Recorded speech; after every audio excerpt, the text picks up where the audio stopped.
اعوذ باللہ من الشیطان الرجیم بسم اللہ الرحمن الرحیم۔ سورۃ تحریم ان 10 مدنی صورتوں میں سے آخری صورت ہے جو قرآن کریم کے اندر اکٹھی آئی ہیں، اور ان مدنی صورتوں میں خاص طور پر آج کے دور کے مسلمانوں کے لیے بہت اہم تعلیمات ہیں۔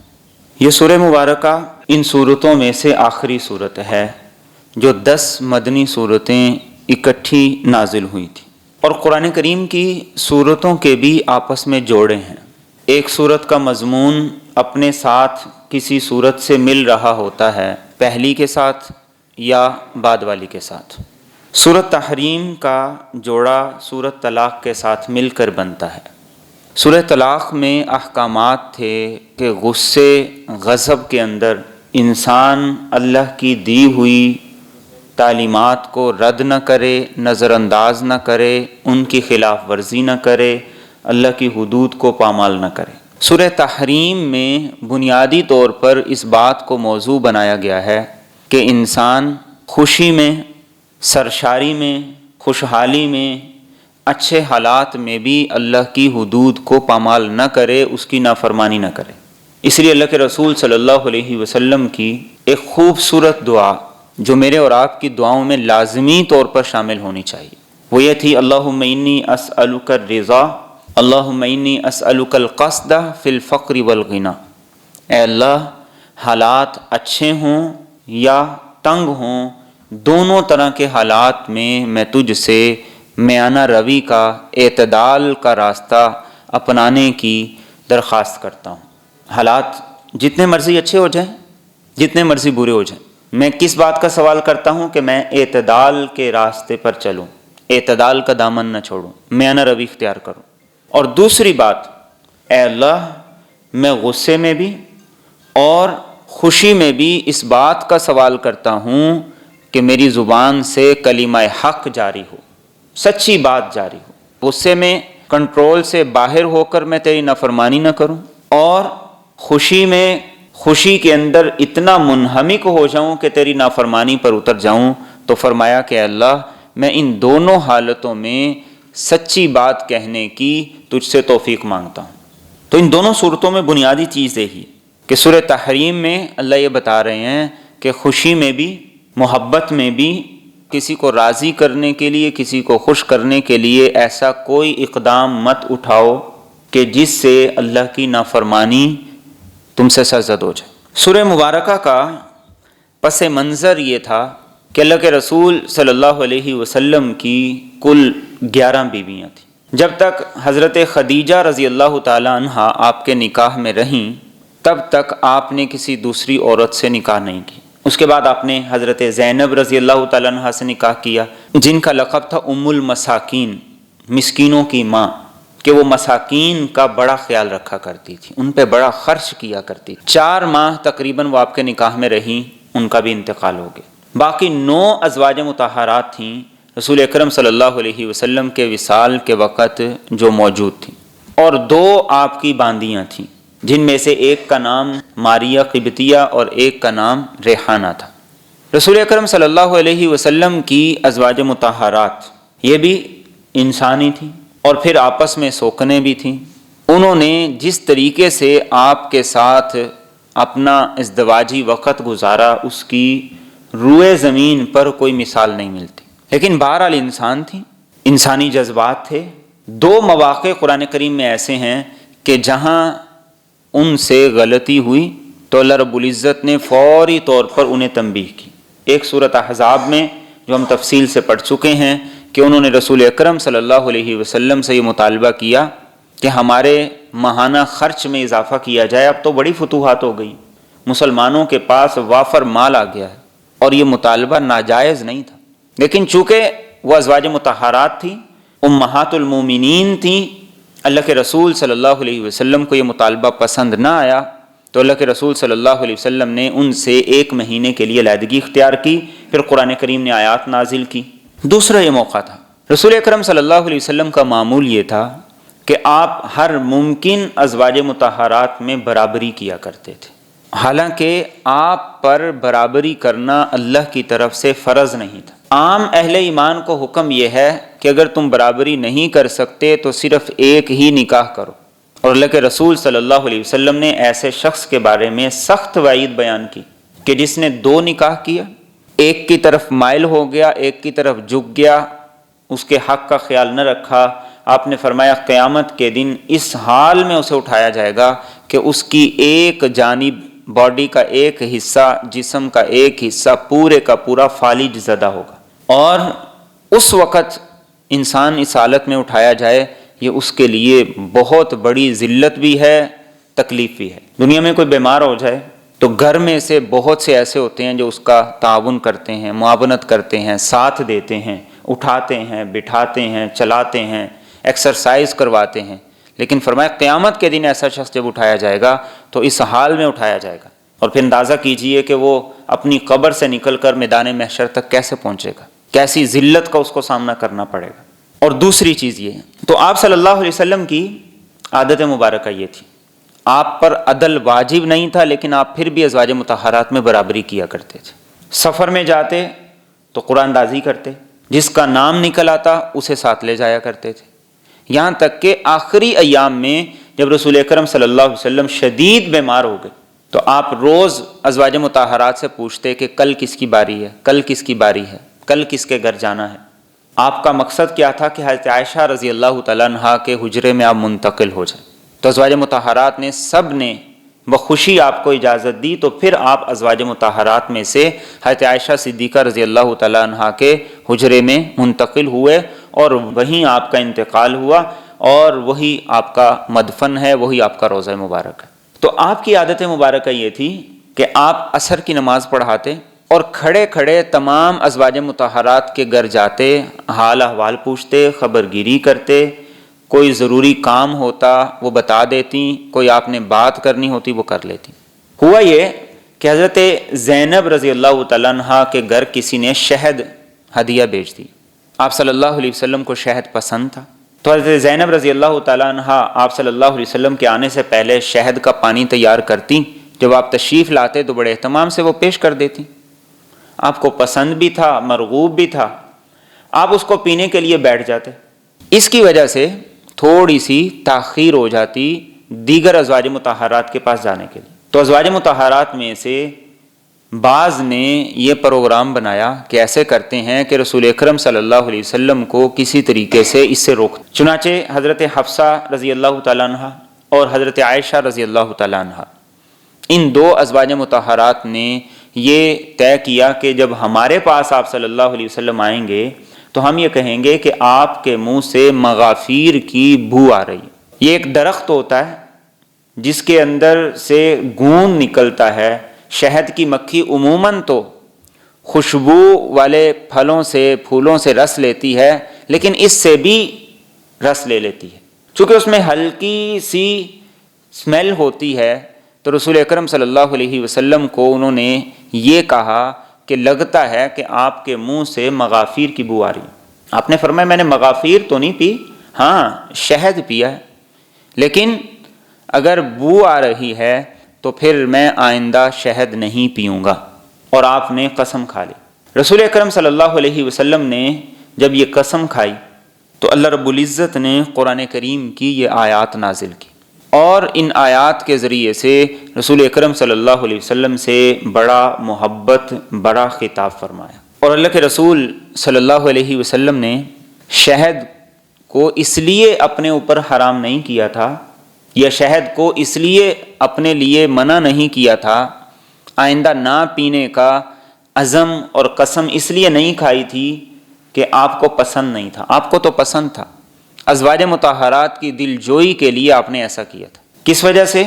ایک تو آپ کو خود بدبو سے بڑی نفرت تھی، آپ صلی اللہ علیہ وسلم نے کچا لہسن اور پیاز کھا کر مسجد میں آنے سے منع کیا، اور آپ خود بھی نہیں کھایا کرتے تھے۔ صحابہ نے پوچھا یا رسول اللہ صلی اللہ علیہ وسلم کیا یہ حرام ہے؟ آپ نے فرمایا حرام نہیں، لیکن میں اس سے مناجات اور سرگوشی کرتا ہوں جس سے تم مناجات اور سرگوشی نہیں کرتے، اس لیے میرے منہ سے ہر وقت خوشبو ہی آنی چاہیے، باوجود کہ آپ کو اللہ نے معطر بنایا، منور بنایا۔ صحابہ فرماتے ہیں کہ آپ کا یہ عالم تھا کہ جب آپ کسی گلی سے گزر جاتے تو اس گلی میں آپ کی خوشبو کی مہک صحابہ سونگھ کے بتا دیتے تھے کہ حضور یہاں سے گزر کے گئے، لیکن اس کے باوجود آپ خوشبو کا اتنا اہتمام کیا کرتے تھے۔ آج کتنے ہی مرد ایسے ہیں بیوی کے ساتھ بیٹھ کے سگریٹ پی رہے ہوتے، تو یہ بدتمیزی ہے۔ اللہ کے رسول صلی اللہ علیہ وسلم نے تو اس بات کو ناپسند کیا ہے کہ کچا پیاز کھا کر بھی مسجد میں نہ ہو۔ کیوں؟ بیوی کے پاس جا رہے ہو تو صاف ستھرے ہو کے جاؤ، تمہارے کپڑوں سے تمہارے منہ سے بدبو نہیں آنی چاہیے۔ اور عورتوں کو بھی اسی بات کا حکم دیا گیا، اسی بات کی تعلیم دی گئی۔ معاملہ بالکل برعکس ہو گیا، نہ مرد عورت کو کوئی اہمیت دیتا ہے صفائی ستھرائی کے معاملے میں، اور نہ ہی عورت مرد کو کوئی اہمیت دیتی ہے گھر کے اندر صاف ستھرا رہنے کے معاملے میں۔ مرد سارا دن آفس کے اندر ٹائی کس کے بیٹھا رہے گا، گھر میں آتے ہی سب کچھ اتار کے وہ گندے مندے کپڑے پہن کے بیٹھ جائے۔ عورتیں گھر میں گندے مندے کپڑے پہن کے پھرتی رہیں گی، اور جب بازار جانا ہو، مارکیٹ جانا ہو تو پورا میک اپ تھوپ کے جائیں گے۔ اور بسا اوقات یہ بھی کہہ دیا جاتا ہے کہ یہ ہم نے کپڑے کوئی دیواروں کو دکھانے، گھر میں پہن کے دیواروں کو تو نہیں دکھانے۔ اتنے مہنگے مہنگے کپڑے خواتین بناتی ہیں اور بنا کر لٹکے رہتے ہیں۔ کیوں؟ اس لیے لٹکے رہتے ہیں کہ کہیں پہن کر جانے کی نوبت ہی نہیں آئی، یعنی وہ بنائے ہی اس لیے گئے ہیں کہ کہیں پہن کے جانے ہیں، گھر میں نہیں پہننے۔ تو اللہ کے رسول صلی اللہ علیہ وسلم نے ان دونوں پہلوؤں کا خیال رکھنے کی تاکید کی۔ حضرت عائشہ صدیقہ رضی اللہ تعالیٰ عنہ فرماتی ہیں آپ جب گھر میں داخل ہوتے تو آپ سب سے پہلے مسواک کیا کرتے تھے۔ اس کا مقصد کیا ہے؟ اس کا مقصد یہ ہے کہ تاکہ ازواج مطہرات سے جب آپ بات چیت کریں تو آپ کے منہ سے خوشبو آئے، اور وہ تو ویسے بھی آتی تھی، لیکن یہ میرے اور آپ کے لیے ہے، یہ آج کے مسلمان کے لیے ہے کہ وہ اس چیز کا اہتمام کرے، اس چیز کا خیال کرے، اپنے آپ کو گھر کے اندر بھی اس طریقے سے رکھیں کہ آپ صاف ستھرے لگیں۔ اور عورت کی بھی یہ ذمہ داری ہے۔ تو آپ صلی اللہ علیہ وسلم نے ازواج مطہرات کی دل جوئی کے لیے آئندہ شہد نہ پینے کی قسم کھا لی۔ آپ کو خود پسند تھا۔ اس سے یہ بھی اندازہ ہوتا ہے کہ رسول اکرم صلی اللہ علیہ وسلم ازواج مطہرات سے کس قدر پیار کیا کرتے تھے، کس قدر ان سے محبت کیا کرتے تھے، کہ ان کو ایک بو ناپسند ہوئی تو آپ نے فرمایا کہ ٹھیک ہے آئندہ میں یہ نہیں پیوں گا۔ تو اللہ رب العزت نے یہ آیت کریمہ نازل کر دی، اور آیت کریمہ نازل کرنے کا مقصد یہ تھا، رسول اکرم صلی اللہ علیہ وسلم شریعت کی تشریح کرتے ہیں۔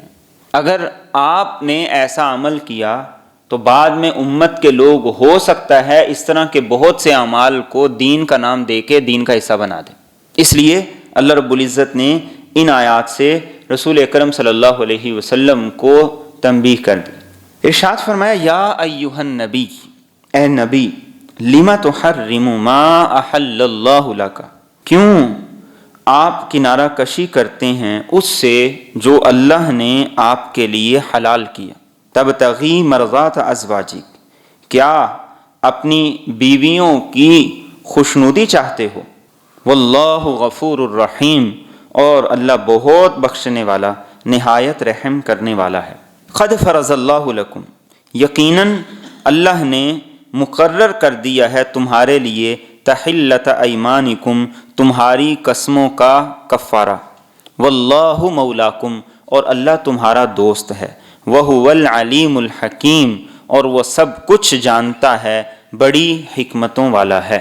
سب سے پہلے خطاب کیسے کیا؟ یا ایھا النبی، یہ اللہ کی رسول اکرم صلی اللہ علیہ وسلم سے محبت ہے۔ اور رسول اکرم صلی اللہ علیہ وسلم نے شہد کو اپنے لیے منع کر لیا تھا کہ میں اسے استعمال نہیں کروں گا۔ کسی مسلمان کے لیے بھی اس بات کی اجازت نہیں ہے کہ وہ کسی حلال چیز کے بارے میں یہ قسم کھا لے کہ میں اسے استعمال نہیں کروں گا۔ اور اللہ کے رسول صلی اللہ علیہ وسلم نے یہ بات حدیث مبارکہ میں واضح طور پر ارشاد فرمائی کہ کوئی آدمی کوئی قسم اٹھا لے، پھر اس کے بعد اسے خیال ہو کہ نہیں اس قسم کو توڑنا چاہیے، جس کام پر میں نے قسم کھائی ہے وہ غلط ہے، تو اسے چاہیے کہ قسم توڑے، کفارہ ادا کرے، قسم توڑے اور کفارہ ادا کرے۔ حلال اور حرام کرنے کی اتھارٹی کسی بھی چیز کے معاملے میں وہ صرف اللہ کے پاس ہے۔ جس کو اللہ نے حلال قرار دیا وہ حلال ہے، جس کو اللہ نے حرام قرار دیا وہ حرام ہے۔ اللہ کے رسول صلی اللہ علیہ وسلم اللہ ہی کی بتائی ہوئی تعلیمات کو، دین کو لوگوں کے سامنے بیان کرتے، اس کی تشریح فرماتے تھے۔ تو اگر کوئی شخص کسی حلال کو عقیدتاً حرام سمجھے اور یہ عقیدہ رکھے کہ یہ چیز حرام ہے، تو ایسے آدمی کا عمل وہ کفر قرار دے، اس لیے کہ گویا کہ وہ یہ سمجھتا ہے کہ چیزوں کو حلال اور حرام کرنے کے معاملے میں جو اللہ کا فیصلہ ہے وہ اہمیت نہیں رکھتا۔ ہاں، کوئی آدمی کسی بیماری کی وجہ سے، مرض کی وجہ سے کوئی چیز نہیں کھاتا، پرہیز کرتا ہے، تو وہ اور بات ہے، لیکن اس پرہیز کو بھی پرہیز ہی کے درجے میں رکھنا چاہیے۔ عملی طور پر اس کے ساتھ انسان کا رویہ وہ حلال اور حرام جیسا نہ ہو، کبھی کبھی بد پرہیزی کر لینی چاہیے۔ انسان کا رویہ حرام جیسا نہ ہو کہ بس اب چونکہ پرہیز ہے اس لیے پرہیز کا مطلب ہے کہ اب میں کبھی نہیں کھاؤں گا جو مرضی ہو جائے۔ تو اللہ کے رسول صلی اللہ علیہ وسلم کو اللہ رب العزت نے ایسے خوبصورت انداز سے مخاطب کیا، لما تحرم ما احل اللہ لک، اور اس سے یہ بھی پتہ چلتا ہے کہ رسول اکرم صلی اللہ علیہ وسلم کو اللہ رب العزت نے جب اتنے چھوٹے سے معاملے میں تنبیہ کی، آپ پر قرآن کریم کی آیات نازل کی، تو اس کے علاوہ دین کا جتنا حصہ رسول اکرم صلی اللہ علیہ وسلم سے ہمیں پہنچا ہے وہ بالکل 100% درست ہے۔ کیوں؟ اس لیے کہ آپ کی اتھارٹی تھی، آپ کا مقام تھا دین کی تشریح کرنا، اور اس معاملے میں جہاں کہیں تھوڑی سی بھی گنجائش نہیں تھی، جہاں کہیں تھوڑا سا بھی معاملہ تھا، اللہ رب العزت نے قرآن کریم کی آیات کے ذریعے آپ کو تنبیہ کر دی، خبردار کر دی۔ تو اس کے علاوہ آپ کی حیات طیبہ کا ہر فعل، ہر عمل، ہر قول، دین کے معاملے میں آپ کی تمام تشریحات، آپ کی تمام احادیث وہ بالکل اتھینٹک ہیں، اس میں کسی مسلمان کو شک کرنے کی ضرورت اور گنجائش نہیں۔ اور دوسری بات یہ فرمائی، قد فرض اللہ لکم تحلۃ ایمانکم، اللہ نے قسموں کا کفارہ تم پہ مقرر کر دیا ہے۔ اگر کوئی آدمی قسم کھا لے تو اس قسم کا کفارہ یہ مقرر کیا گیا ہے کہ وہ 10 مسکینوں کو کھانا کھلائے، یا 3 روزے رکھے، یا 10 مسکینوں کو لباس فراہم کرے۔ اللہ کے رسول صلی اللہ علیہ وسلم کے دور میں چونکہ غلام بھی ہوتے تھے، اس لیے غلام کو آزاد کرنا یہ بھی کفارے کی ایک صورت ہوتی تھی، تو آپ نے اس قسم کے کفارے کے طور پر ایک غلام آزاد کیا، اور فرمایا اللہ تمہارا کارساز ہے، وہو العلیم الحکیم، علم والا وہ ہے، اس نے جس چیز کو تمہارے لیے حلال کیا ہے اس کے بے شمار فوائد ہیں، اور جس چیز کو اس نے تمہارے لیے حرام کیا ہے اس کے بے شمار نقصانات ہیں۔ آج سائنس اس چیز کو تسلیم کر رہی ہے کہ جن چیزوں کو اللہ نے حرام قرار دیا ہے ان کو حرام قرار دینے کے پیچھے بہت سی طبی وجوہات بھی ہیں۔ صحابہ کا ایمان ایسا پختہ تھا کہ صحابہ کرام رضی اللہ تعالیٰ عنہ اجمعین اللہ کے رسول صلی اللہ علیہ وسلم کے حکم کے سامنے سروں کو جھکا دیتے تھے، لیکن آج سائنس نے ان ساری چیزوں کو ثابت کر دی کہ جن چیزوں کو اللہ نے حرام قرار دیا ہے، مردار نہ کھاؤ، خنزیر نہ کھاؤ، خون حرام قرار دیا ہے، جس جانور کو ذبح نہیں کیا گیا اس کو کھانا حرام قرار دیا گیا ہے۔ یہ ساری کی ساری چیزیں کس لیے حرام قرار دی گئی ہیں کہ اس میں انسان کے لیے طبی طور پر بھی اور اخلاقی طور پر بھی بہت سی بیماریاں اور مفاسد ہیں۔ تو یہی فرمایا وہو العلیم الحکیم، اللہ علم والا ہے، حکمتوں والا ہے۔ سائنس کیا ترقی کرے گی اللہ کے علم کے مقابلے میں؟ اللہ کے علم کے مقابلے میں پوری انسانیت کا علم سمندر کے اندر جو قطرے کی حیثیت ہے وہ حیثیت بھی نہیں رکھتا۔ اگلی جو آیات ہیں ان آیات کا پس منظر یہ ہے کہ رسول اکرم صلی اللہ علیہ وسلم کے سامنے جب ازواج مطہرات نے یہ ذکر کیا کہ میں آئندہ شہد نہیں پیوں گا، تو آپ نے حضرت حفصہ رضی اللہ تعالی عنہا ان سے یہ کہا کہ تم نے یہ بات کسی کو نہیں بتانی، یہ تمہارا اور میرا راز ہے، تاکہ حضرت زینب رضی اللہ تعالیٰ عنہ کی دل آزاری نہ ہو۔ لیکن ہوا یوں کہ حضرت حفصہ رضی اللہ تعالیٰ عنہ نے حضرت عائشہ رضی اللہ تعالیٰ عنہ کو وہ راز بتا دی، تو اللہ رب العزت نے رسول اکرم صلی اللہ علیہ وسلم کو بتا دیا کہ آپ کا راز نہیں رہا، بلکہ انہوں نے دوسری زوجہ مطہرہ کو بتا دیا ہے۔ تو قرآن کریم نے یہ آیات نازل کی۔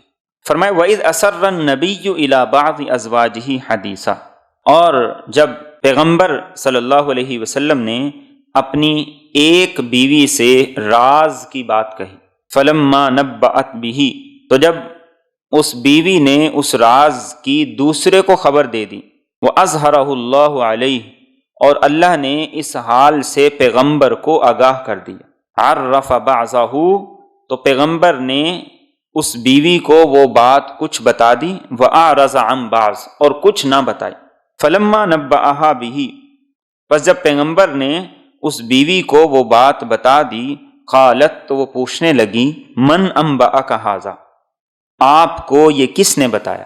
قال، پیغمبر نے یہ کہا، نبأنی العلیم الخبیر، مجھے خبر دی ہے اس ذات نے جو سب کچھ جانتا ہے، خوب خبر رکھنے والا ہے۔ اب یہاں آپ صلی اللہ علیہ وسلم کے اخلاق، اس کا بھی مظاہرہ ہے، اور امت کے لیے بھی تعلیم ہے۔ ازواج مطہرات کا مقام اور مرتبہ بھی بیان کیا جائے کہ آپ صلی اللہ علیہ وسلم نے حضرت حفصہ رضی اللہ تعالیٰ عنہ سے یہ کہا تھا کسی کو بتانا نہیں، انہوں نے حضرت عائشہ رضی اللہ تعالیٰ عنہ کو بتا دیا۔ اللہ رب العزت نے رسول اکرم صلی اللہ علیہ وسلم کو بتا دیا کہ آپ کا راز راز نہیں رہا، تو آپ صلی اللہ علیہ وسلم نے حضرت حفصہ رضی اللہ تعالیٰ عنہ سے جب اس کا ذکر کیا تو آپ نے کیسے کیا؟ عرف بعضہ وأعرض عن بعض، آپ نے حضرت حفصہ رضی اللہ تعالیٰ عنہ کو بات کرتے ہوئے آدھی بات کہی، آدھی بات چھوڑ دی، یعنی ڈانٹا بھی نہیں، برا بلا بھی نہیں کہا کہ تمہیں اتنا بڑا راز میں نے دیا تھا چھپانے کے لیے اور تم نے وہ بھی ظاہر کر دیا۔ بس تھوڑی سی بات کی جس کا مقصد کیا تھا کہ انہیں پتہ چل جائے کہ میں نے غلطی کی ہے، تو انہوں نے پوچھ لیا من انبأک ھذا، آپ کو کیسے پتہ چلا؟ اب دیکھیے رسول اکرم صلی اللہ علیہ وسلم نے یہ نہیں فرمایا کہ بس مجھے پتہ چل گیا جہاں سے بھی چلا۔ کیوں؟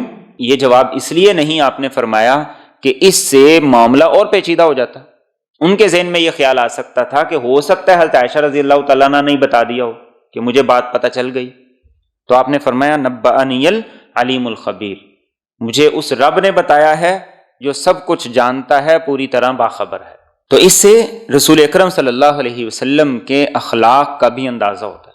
آپ اتنی بڑی غلطی پر بھی ازواج مطہرات کو برا بلا نہیں کہتے تھے، سرسری سے انداز سے اس کا تذکرہ کر دی، چہ جائے کہ مار پیٹ شروع کر دی جائے، گالی گلوچ شروع کر دی جائے، چیخنا چلانا شروع کر دیا جائے، اور ہم یہ نہیں سوچتے کہ اس کے ہمارے گھر میں ہمارے بچوں پہ کیا اثرات ہوتے، ہم یہ نہیں سوچتے کہ اس کے ذریعے سے ہم اپنے بچوں کی جو تربیت کر رہے ہیں وہ ہمیشہ کی تربیت ہے، بچے بھی یہی سیکھیں گے، عورتیں بھی یہی سیکھیں گی، اور اگلے معاملات بھی اسی طرح چلیں گے۔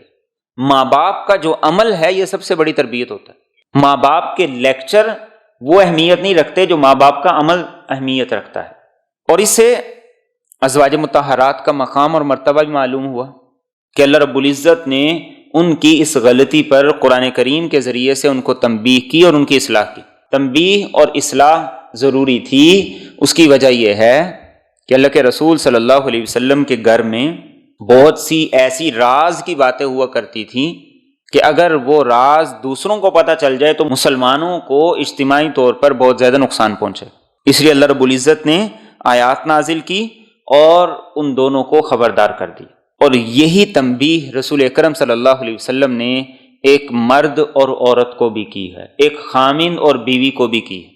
آپ نے ارشاد فرمایا کہ وہ بدترین مرد ہے جو اپنی بیوی سے قربت اختیار کرے اور پھر بعد میں لوگوں کو بتاتا پھرے، اور وہ بدترین عورت ہے جو اپنے خامند سے قربت اختیار کرے اور بعد میں لوگوں کو بتاتے۔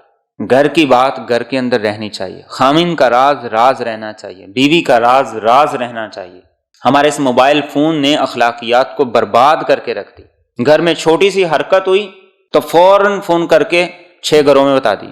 تو یہ سیکھنے کی چیز ہے، اولاد کو سکھانے کی چیز ہے کہ گھر کی بات گھر کے اندر رہنی چاہیے، معاملہ کس حد تک بھی بڑھ جائے اسے گھر کے اندر ہی حل کر لینا چاہیے۔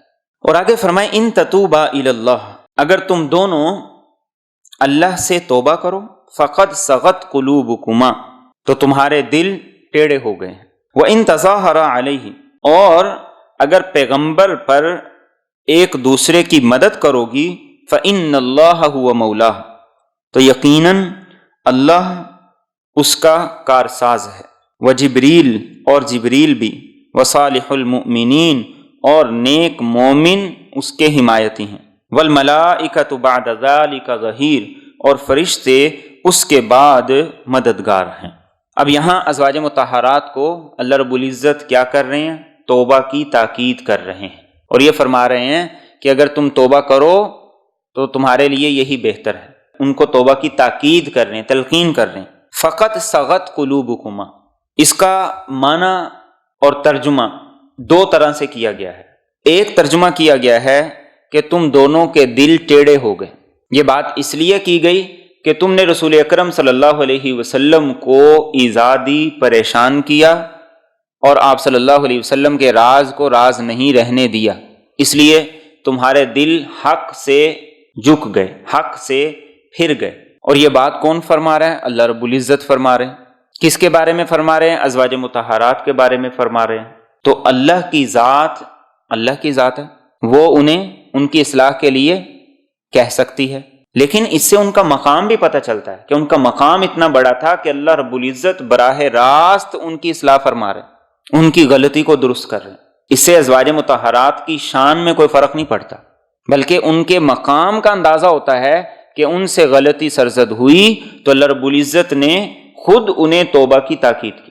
اور فقط صغت قلوبکما کا دوسرا مفہوم اور ترجمہ بہت سے مفسرین نے یہ کیا ہے کہ تمہارے دل توبہ کی طرف مائل ہو چکے ہیں، تمہیں احساس ہو چکا ہے کہ واقعی ایسا نہیں کرنا چاہیے تھا، تو تم توبہ کر لو۔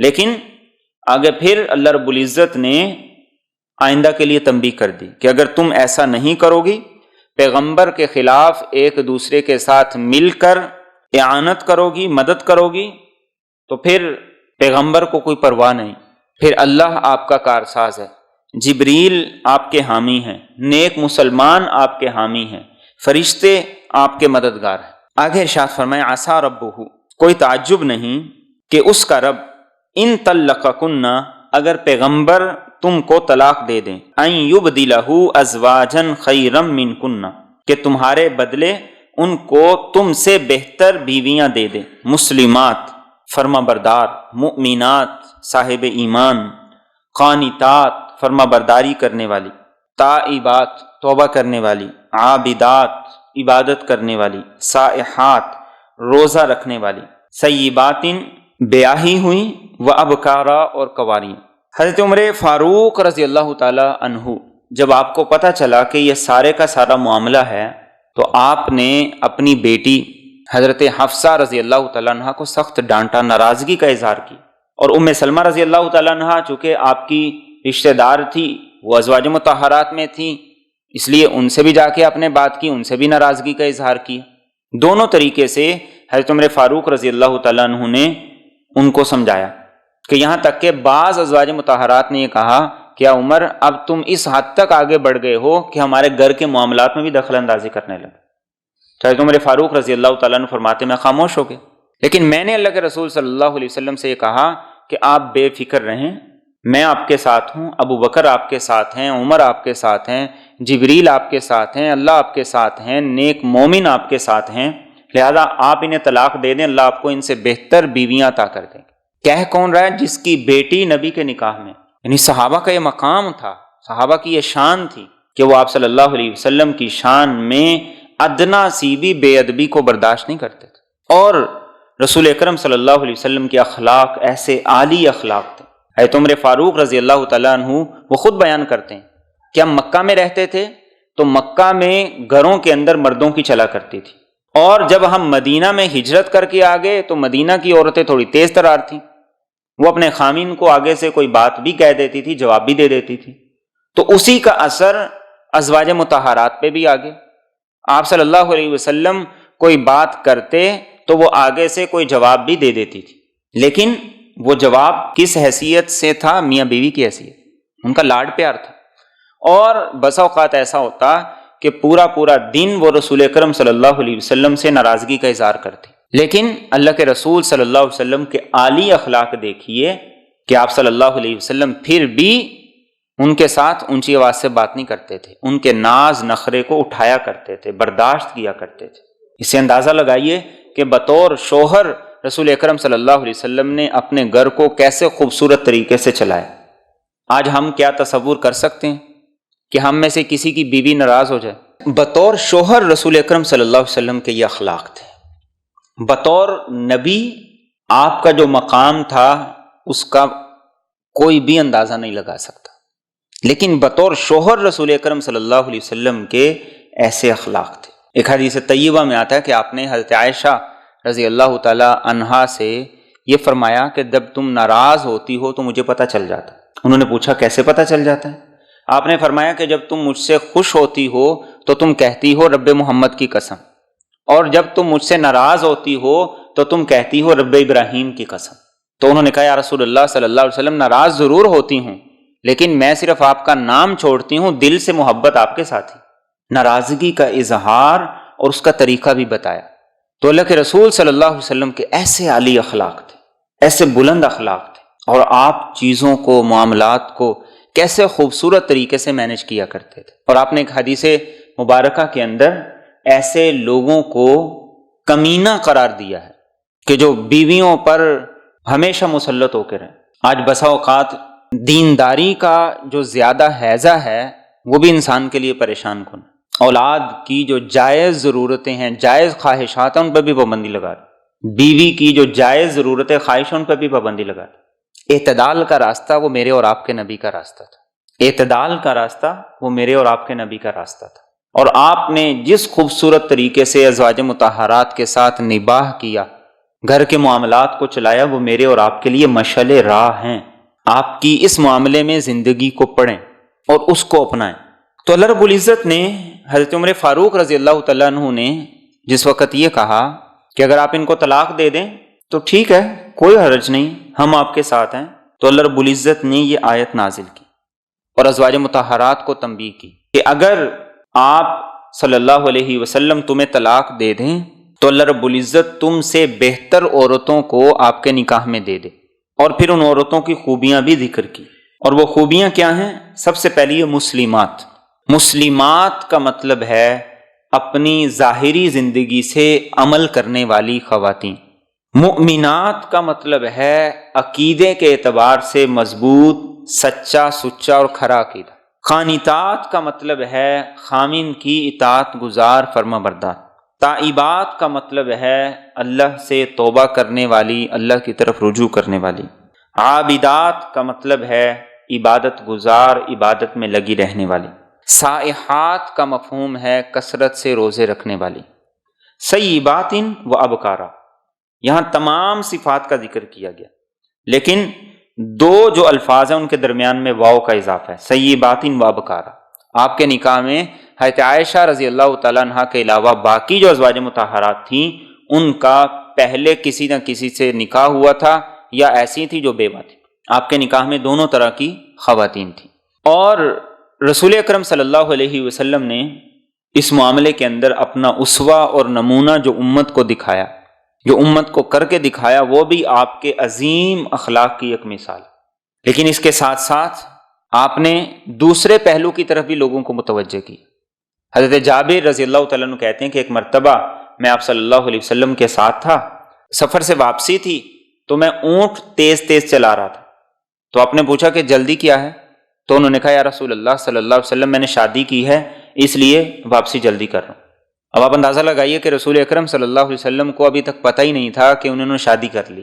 اب آپ سے زیادہ تو کوئی اہم اور چیف گیسٹ نہیں نہ ہو سکتا کسی بھی مجلس میں، لیکن صحابہ کے ہاں شادی کا مفہوم وہ اتنا سادہ ہوا کرتا تھا۔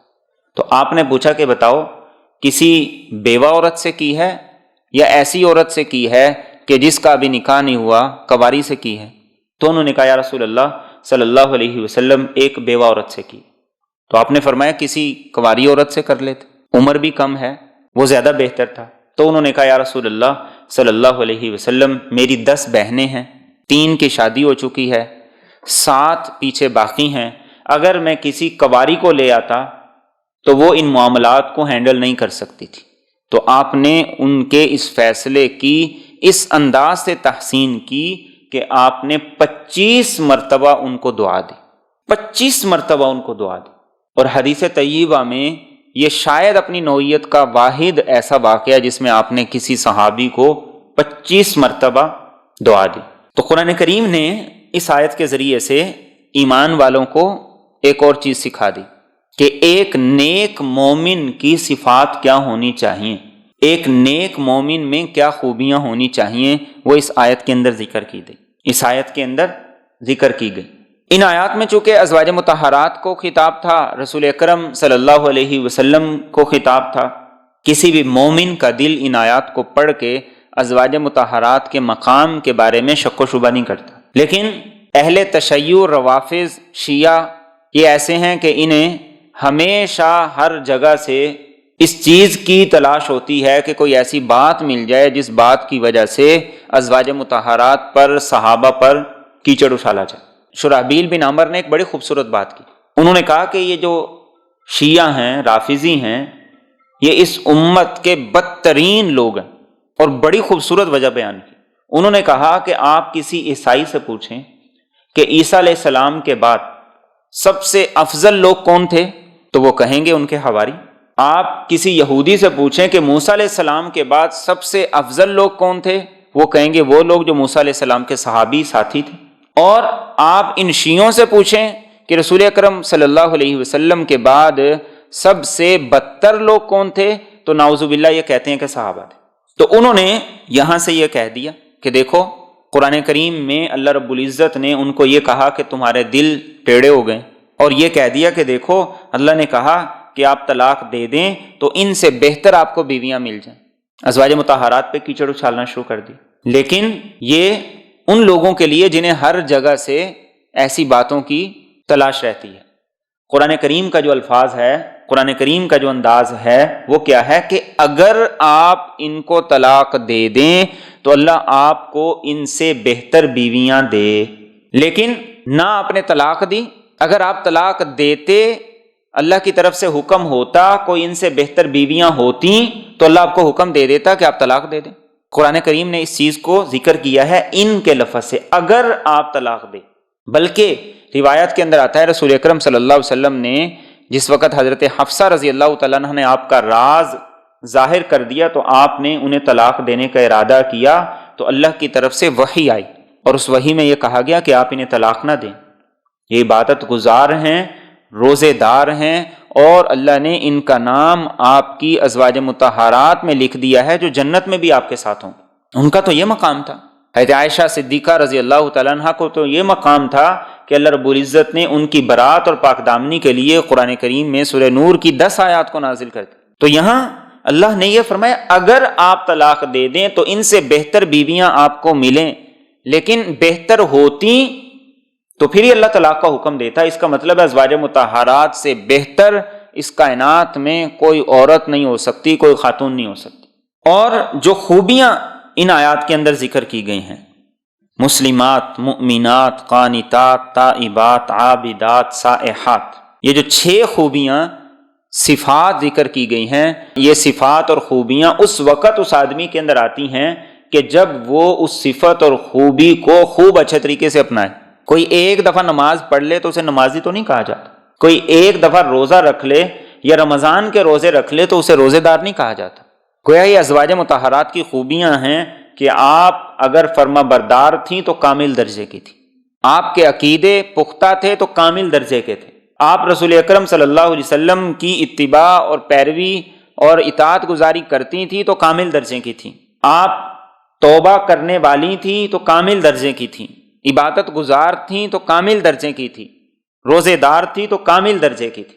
اور آگے ارشاد فرمایا یا ایھا الذین آمنوا، اے ایمان والو، قوا انفسکم واہلیکم نارا، اپنے آپ کو اور اپنے گھر والوں کو جہنم سے بچاؤ، وقودھا الناس والحجارہ، جس کا ایندھن انسان اور پتھر ہیں، علیہا ملائکۃ غلاظ، اس جہنم پر ایسے فرشتے مقرر ہیں جو سخت دل ہیں، شداد، سخت مزاج ہیں، لا یعصون اللہ ما امرہم، وہ اللہ کی نافرمانی نہیں کرتے اس میں جو اس نے انہیں حکم دے دیے، ویفعلون ما یؤمرون، اور وہ کرتے ہیں جو انہیں حکم دیا جاتا ہے۔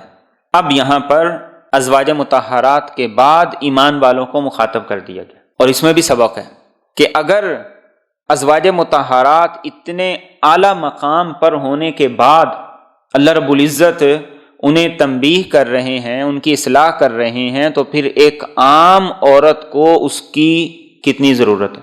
اگر اللہ رب العزت اپنے حبیب صلی اللہ علیہ وسلم کو خبردار کر رہے ہیں تو ایک عام مسلمان کو خبردار رہنے کی کتنی ضرورت ہے۔ اس لیے فرمایا ایمان والو اپنے آپ کو بھی جہنم سے بچاؤ، اپنی اولاد کو بھی بچاؤ۔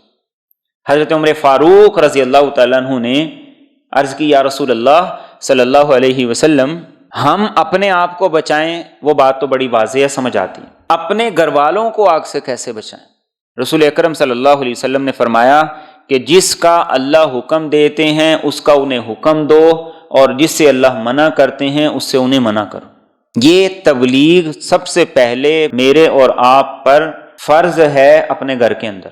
اللہ کے رسول صلی اللہ علیہ وسلم نے فرمایا کلکم راعٍ وکلکم مسئول عن رعیتہ، ہر آدمی نگہبان ہے، پوچھا جائے گا اس سے کہ اس نے جو ذمہ داری اس پر عائد کی گئی تھی اسے پورا کیا یا نہ کی۔ عورت کے بارے میں فرمایا کہ عورت خامن کے گھر کے بارے میں، اس کے مال کے بارے میں ذمہ دار ہے، مسئول ہے، اسے پوچھا جائے گا۔ اور فرمایا کہ مرد سے اس کی بیوی اور اس کی اولاد کے بارے میں پوچھا جائے گا کہ ان کی تربیت کی یا نہیں کی، یہ ذمہ داری تم پر ڈالی گئی تھی۔ اور اللہ کے رسول صلی اللہ علیہ وسلم نے فرمایا کہ اللہ اس بندے پر اپنی رحمت نازل کرتے ہیں جو اپنی اولاد کو اور بیوی کو بار بار تلقین کرتا ہے، انہیں کہتا ہے نماز کا خیال کرو، روزے کا خیال کرو، اللہ کے راستے میں زکوٰۃ دو، خرچ کرو، یتیم کا خیال کرو اور پڑوسیوں کا خیال کرو۔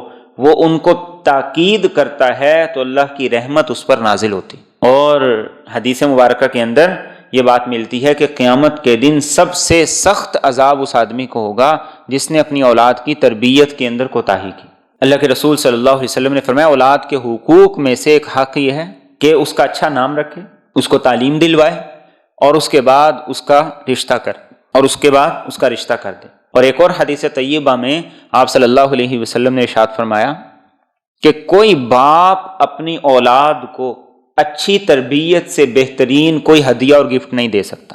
اولاد کے لیے سب سے بڑا ہدیہ اور گفٹ کیا ہے؟ ان کی اچھی تربیت کر دو۔ اور قرآن کریم آپ دیکھیے کہ رسول اکرم صلی اللہ علیہ وسلم اپنے قبیلے کو، خاندان کو جمع کر کے کہہ رہے ہیں یا معشر قریش، اے قریش کے لوگوں، یا بنی عبد المطلب، اے عبد المطلب کی اولاد، یا بنی عبد مناف، اے عبد مناف کی اولاد، یا صفیہ عمتی رسول اللہ، اللہ کے رسول کی پھپھو صفیہ، تمہیں بھی مخاطب کرتا ہوں، یا فاطمہ بنت محمد، اے محمد کی بیٹی فاطمہ، میں تجھے بھی مخاطب کرتا ہوں، انقذی نفسک من النار فانی لا اغنی عنک من اللہ شیئا، اپنے آپ کو جہنم سے بچا لو، میرے مال میں سے جو لینا لے لو، کل قیامت کے دن میں تمہارے کسی کام نہیں آؤں گا۔ قرآن کریم کے اندر اللہ رب العزت آپ کو حکم دے رہے ہیں وَأْمُرْ أَهْلَكَ بِالصَّلَاةِ وَاسْتَبِرْ عَلَيْهَا، خود بھی نماز پڑھیں اور اپنے گھر والوں کو بھی اس کا حکم دیں۔ یہ ذمہ داری ہے، یہ فریضہ ہے ایک باپ پر اپنی اولاد کے حوالے سے۔ جائے کہ باپ ان کو ان کاموں میں خود آگے آگے کرے جو اللہ کی نافرمانی کے ہیں، جو اللہ کی معصیت کے ہیں۔ ایک باپ اگر اولاد کو دنیاوی تعلیم دلوا سکتا ہے تو انہیں دینی تعلیم کے لیے بھی تو موٹیویٹ کر سکتا ہے نا۔ ایک باپ اگر اپنی اولاد کو لالچ دے کے سکول کا کام لکھوا سکتا ہے، سکول بیچ سکتا ہے، تو اس کو لالچ دے کر، اس کی حوصلہ افزائی کر کے، اس کو ترغیب دے کے نماز کے لیے بھی تو لا سکتا ہے نا۔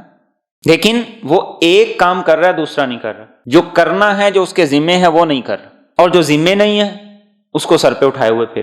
تو قیامت کے دن مجھ سے اور آپ سے اس بارے میں ایک بڑا سوال ہوگا۔ اس سوال کا جواب دینے کے لیے آج ہمارے پاس وقت ہے، ہم اس کی تیاری کریں، اللہ سے دعا بھی کریں اور اپنی اولاد کو کہتے رہیں، کہنا نہیں چھوڑیں، کہتے رہیں۔ آپ انہیں لے کے کسی فنکشن پہ، کسی شادی پہ، شہر سے باہر جا سکتے ہیں تو انہیں لے کے پھر آپ نماز کے لیے بھی آ سکتے ہیں، لیکن یہ کب ہوگا؟ جب ہم اپنی اس ذمہ داری کو سمجھیں گے۔ اور وہی اولاد ماں باپ سے وفا کرتی ہے جو ماں باپ اس کی اچھی تربیت کر دیں۔ جو اپنی اولاد کی اچھی تربیت نہیں کرتے، ایسی اولاد ماں باپ سے بھی وفا نہیں کرتی۔ ان کے لیے ماں باپ ATM مشین سے زیادہ کوئی حیثیت نہیں رکھتے۔ ان کو صرف اور صرف غرض ہے ماں باپ کے پیسے سے، اور اس گھر سے جو ماں باپ کے نام ہے، اس کاروبار سے جو ماں باپ کے نام ہے۔ جیسے ہی ان کے تھوڑے پر نکل آئیں گے، وہ سب سے پہلے یہ کہیں گے کہ ہمارا حصہ ہمیں دیا جائے۔ بیسیوں مثالیں، ہزاروں واقعات ہیں کہ اولاد ماں باپ سے کہہ رہی ہے ہمارا حصہ ہمیں دے۔ حالانکہ اولاد کا یہ سوال کرنا، یہ حصہ مانگنا کسی بھی لحاظ سے درست نہیں ہے، دین میں کہیں اس کا تصور ہی نہیں ہے۔ تو اللہ رب العزت ہمیں یہ کہہ رہے ہیں کہ خود بھی جہنم سے بچو، اولاد کو بھی بچاؤ، اور فرمایا یہ وہ جہنم ہوگی جس کا ایندھن انسان بھی ہوں گے اور پتھر بھی ہوں گے۔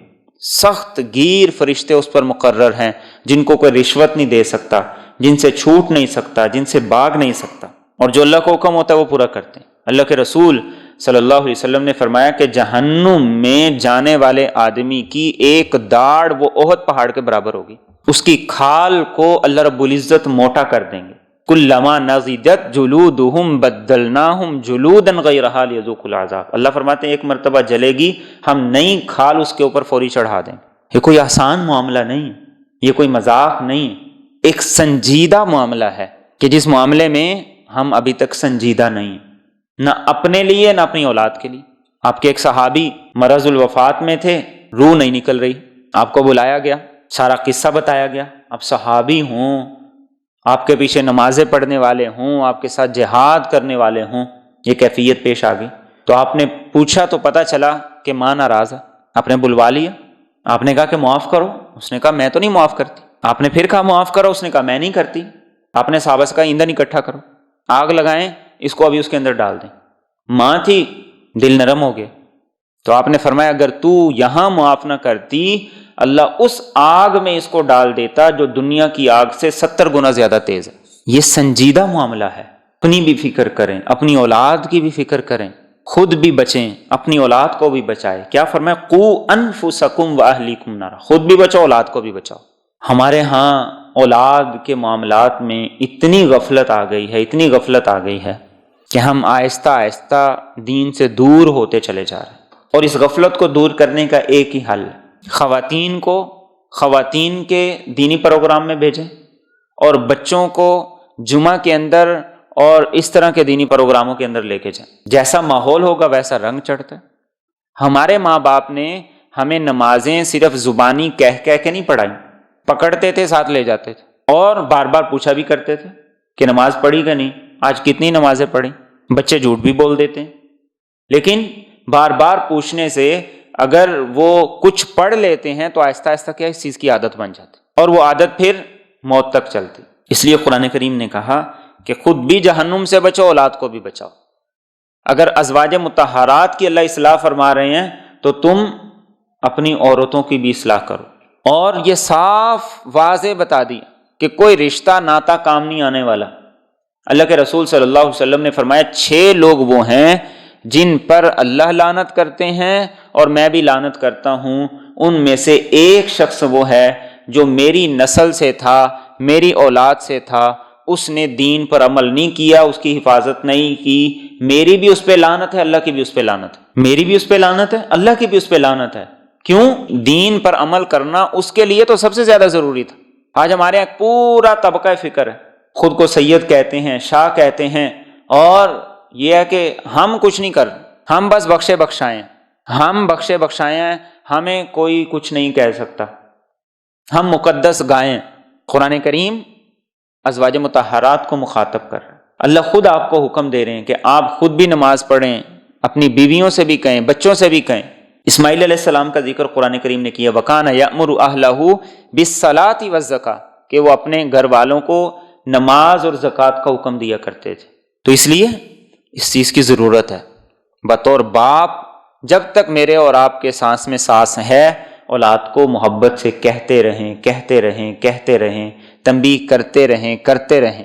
کبھی وہ سنیں گے، کبھی نہیں سنیں گے، کبھی وہ عمل کریں گے، کبھی نہیں کریں گے، اور اس کے ساتھ ساتھ اللہ سے دعا بھی کرتے رہیں تو یقیناً اس کے اثرات ضرور آئیں گے۔ ایسا نہیں ہو سکتا کہ ہم کہتے بھی رہیں، دعا بھی کرتے رہیں، اثرات نہ آئیں، ایسا نہیں ہو سکتا۔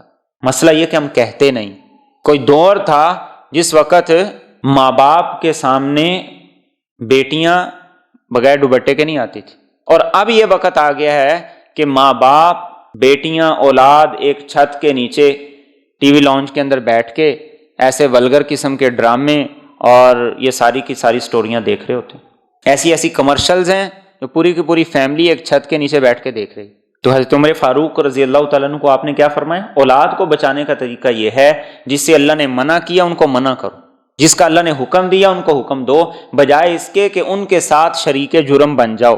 اور آگے فرمایا یا ایھا الذین کفروا لا تعتذروا اليوم، اے کافرو آج کے دن بہانے مت بناؤ، انما تجزون ما کنتم تعملون، تمہیں صرف اور صرف اسی کا بدلہ دیا جائے گا جو تم عمل کیا کرتے تھے۔ یہ اللہ رب العزت مخاطب کافروں کو کر رہے ہیں، لیکن ایمان والوں کو سنایا جا رہا ہے کہ قیامت کے دن اللہ کہیں گے آج کوئی عذر بہانہ نہ بناؤ۔ دنیا کے معاملے میں پوری دنیا کھوج لی، آج کیا ایسا نہیں؟ ہر چیز کے معاملے میں ہم نے پوری دنیا کھوج کے اچھی سے اچھی، بہتر سے بہتر چیز اپنے لیے نکال لی۔ دین کے بارے میں ہم بصورہ سا منہ بنا کے کہتے ہیں کہ مولویوں کی سمجھ نہیں آتی، آدمی کس طرف جائے۔ دین کے معاملے میں سارا ملبہ مولویوں پہ ڈال دی، یعنی دنیا کے معاملے میں ہر چیز کا ہمیں خود پتہ چل گیا، تو دین کے معاملے میں بھی ہم خود کوئی تگ و دو کر لیں، خود قرآن کو پڑھ لیں۔ لیکن مسئلہ یہ ہے کہ ہم نہ پڑھتے ہیں نہ پڑھنا چاہتے ہیں، اس لیے کہ پڑھیں گے تو اصلاح کرنی پڑے گی، وہ ہم کرنا نہیں چاہتے۔ اپنے گناہوں کا ہم ہر وقت عذر پیش کرتے رہتے، اپنے گناہوں کا ہر وقت عذر پیش کرتے رہتے، ہر گناہ کا عذر موجود ہے۔ آج معاشرے میں کون سا گناہ ایسا ہے جس کا عذر نہیں؟ شراب کا عذر موجود ہے، زنا کا عذر موجود ہے، موسیقی کا عذر موجود ہے، سود کا عذر موجود ہے، رشوت کا عذر موجود ہے۔ ہر غلط کام کا عذر ہم نے گھڑا ہوا تراشا ہوا ہے، اور ہر آدمی سمجھتا ہے کہ یہ 2-4 گناہ کرنا میرے لیے حلال ہے، اس کا تو مسئلہ ہی کوئی نہیں، بس میں یہ 2-4 ہی کر رہا ہوں، باقی تو میں بالکل 100% پرفیکٹ ہوں۔ اللہ فرماتے ہیں کہ قیامت کے دن اللہ کہیں گے آج عذر مت بناؤ۔ کسی کی بیماری ایوب علیہ السلام کی بیماری سے بڑی نہیں ہو سکتی، کسی کی سلطنت سلیمان علیہ السلام کی سلطنت سے بڑی نہیں ہو سکتی، کسی کی مصروفیت رسول اکرم صلی اللہ علیہ وسلم کی مصروفیت سے بڑی نہیں ہو سکتی، کسی کی پریشانی آپ صلی اللہ علیہ وسلم کی پریشانی سے بڑی نہیں ہو سکتی۔ لیکن انہوں نے تو کوئی عذر نہیں رکھا، کوئی بہانہ نہیں رکھا، ان تمام حالات میں انہوں نے کر کے دکھایا، اور ہمارے لیے تو کوئی مشکل ہی کوئی نہیں، مسئلہ ہی کوئی نہیں، لیکن پھر بھی ہم عذر تراشتے ہیں۔ اس کا مطلب یہ ہے کہ ہمارے اندر خامی ہے، اس کی اصلاح کی ضرورت، اور اس کی اصلاح کا طریقہ یہی، مسجد کے ساتھ اپنے آپ کا تعلق مضبوط کریں، قرآن کی کلاسز میں جائیں، اچھی ویڈیوز سنیں، اولاد کو سنائیں، قرآن پڑھیں، ذکر اذکار کریں، تو انشاءاللہ العزیز ہمارا ایمان دن بدن مضبوط ہوتا جائے گا۔ اس سے پہلے آیت نمبر 6 میں ایمان والوں کو اللہ نے مخاطب کرتے ہوئے یہ حکم دیا تھا کہ خود کو بھی جہنم سے بچاؤ اور اپنے گھر والوں کو بھی جہنم سے بچاؤ۔ قرآن کریم میں 190 ایسی آیات ہیں جن کا آغاز یا ایھا الذین آمنوا سے ہے۔ یہ گویا کہ اللہ رب العزت کا ایک خصوصی خطاب ہے۔ عمومی خطاب اللہ رب العزت کا ہوتا ہے یا ایھا الناس، پوری دنیا کے لوگوں سے، مسلمان بھی غیر مسلم بھی۔ یہودیوں سے خطاب ہے یا ایھا الذین ہادوا، کافروں سے خطاب ہے یا ایھا الذین کفروا یا ایھا الکافرون۔ لیکن مسلمانوں سے اور ایمان والوں سے جو خصوصی خطاب ہے وہ یا ایھا الذین آمنوا سے۔ تو یہ قرآن کریم کی اس اعتبار سے جن آیات کے آغاز میں یا ایھا الذین آمنوا ہے، سیکنڈ لاسٹ آیت ہے، جس میں اللہ یہ فرما رہے ہیں خود بھی جہنم سے بچو، اولاد کو بھی بچاؤ۔ اور اللہ کے رسول صلی اللہ علیہ وسلم نے حدیث طیبہ میں یہ بات ارشاد فرمائی کہ قیامت کے دن ماں باپ سے یہ پوچھا جائے گا کہ اولاد کو نیکی کی تعلیم کیوں نہیں دی، صحیح راستے پر کیوں نہیں لگایا، اور اولاد سے یہ سوال کیا جائے گا کہ تمہارے ماں باپ نے تمہیں نیکی کے راستے پر لگایا، بتایا، دکھایا، تم اس پہ چلے کیوں نہیں۔ دونوں سے سوال کیا جائے گا۔ اور اس کے بعد آخری مرتبہ جو اللہ رب العزت کا بندوں سے خصوصی خطاب ہے وہ آج کی پہلی آیت کریمہ میں ہے۔ فرمایا یا ایھا الذین آمنوا، اے ایمان والو، توبوا الی اللہ، تم توبہ کرو اللہ سے، توبۃ نصوحا، صاف دل سے، عسیٰ ربکم، قریب ہے کہ تمہارا رب ان یکفر عنکم سیئاتکم، کہ تمہارے گناہ تم سے دور کر دے، ویدخلکم جنات، اور تمہیں داخل کرے ایسی جنتوں میں، تجری من تحتها الانہار، ایسی جنتوں میں جن کے نیچے نہریں بہہ رہی ہیں۔ یوم لا یخزی اللہ النبی، جس دن اللہ نہیں رسوا کرے گا نبی کو، والذین آمنوا معہ، اور ان لوگوں کو جو اس کے ساتھ ایمان لائے، نورہم، ان کا نور، یسعی بین ایدیہم، دوڑ رہا ہوگا ان کے آگے، وبایمانہم، اور ان کے دائیں طرف، یقولون، اور وہ یہ التجا کریں گے، ربنا اتمم لنا نورنا، اے ہمارے رب ہمارے لیے ہمارے نور کو مکمل کر دے، واغفر لنا، اور ہماری بخشش کر دے، انک علی کل شیء قدیر، یقیناً تو ہر چیز پر پوری طرح قدرت رکھتا ہے۔ یہ آخری خطاب ہے، یا ایھا الذین آمنوا، اور حکم کیا ہے؟ توبوا الی اللہ توبۃ نصوحا، سچے دل سے، صاف دل سے، خلوص نیت سے اللہ کے سامنے توبہ کرو، اللہ کی طرف رجوع کرو۔ اور توبۃ النصوح کیا ہے؟ توبۃ النصوح یہ ہے انسان کو اپنے گناہ پر ندامت، شرمندگی ہو، اور انسان اس کو آئندہ نہ کرنے کا عزم اور ارادہ کرے۔ بندوں کے حقوق اس کے اندر متعلق ہیں تو ان حقوق کی ادائیگی بھی ساتھ ساتھ کرے۔ اللہ کے رسول صلی اللہ علیہ وسلم سے معاذ بن جبل رضی اللہ تعالیٰ عنہ نے پوچھا تھا کہ یا رسول اللہ صلی اللہ علیہ وسلم، یہ توبۃ النصوح کیا چیز ہے؟ تو آپ نے فرمایا تھا کہ گناہ سے آئندہ اس طریقے سے بچے، آئندہ نہ کرنے کا عزم اتنا پختہ ہو کہ جس طرح دودھ دوبارہ تھنوں میں جانا ناممکن ہے، انسان ایسے ہی گناہ سے بچنے کا پختہ عزم اور ارادہ کرے۔ یہ اصل توبہ ہے۔ انسان توبہ کرتا رہے، استغفار کرتا رہے، استغفر اللہ کی تسبیحات پڑھتا رہے، لیکن اس کے اندر عزم ہی نہیں ہے، ارادہ ہی نہیں ہے کسی چیز کو، کسی گناہ کو چھوڑنے کا، تو ایسی تسبیحات 1000 دفعہ کیا، لاکھ، 1.25 مرتبہ بھی پڑھنے سے کوئی فائدہ نہیں۔ توبہ تو دراصل نام ہے سچے دل سے ندامت کا۔ اس کے لیے انسان زبان سے نہ بھی کچھ کہے تو بھی وہ اللہ کے ہاں مقبول ہے۔ موسیٰ علیہ السلام کے اس واقعے میں جس میں آپ اپنی پوری قوم کو لے کر بارش کے لیے دعا کرنے کے لیے گئے تھے، تو اللہ نے فرمایا تھا کہ ایک ایسا آدمی ہے جب تک وہ نہیں جائے گا بارش نہیں ہوگی۔ موسیٰ علیہ السلام نے اعلان کر دی، کوئی اٹھ کے گیا نہیں، بارش ہو گئی۔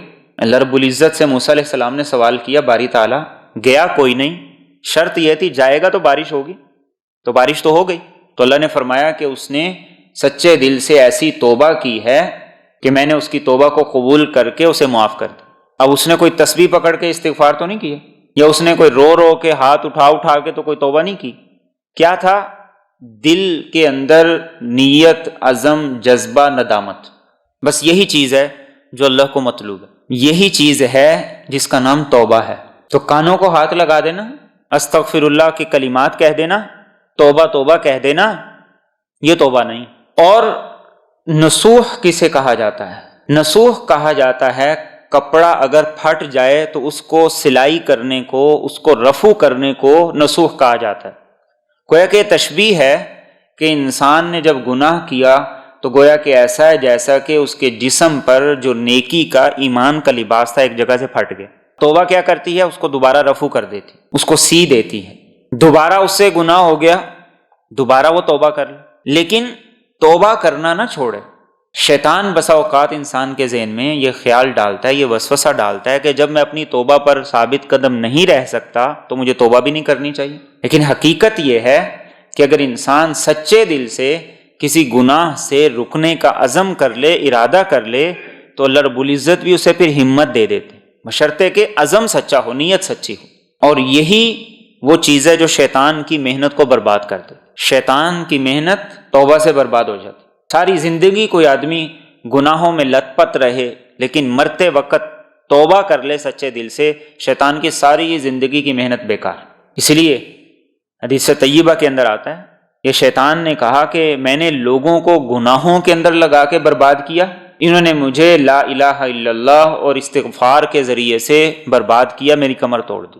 تو شیطان نے یہ کہا کہ اب میرا ہیلہ یہ ہے، اب میرا وار یہ ہے کہ میں نے ان کو ایسے گناہوں میں لگا دیا کہ اب وہ گناہ کو گناہ ہی نہیں سمجھتے، نہ گناہ کو گناہ سمجھیں گے، نہ توبہ کی توفیق ملے گی، نہ ندامت ہوگی، نہ شرمندگی ہوگی۔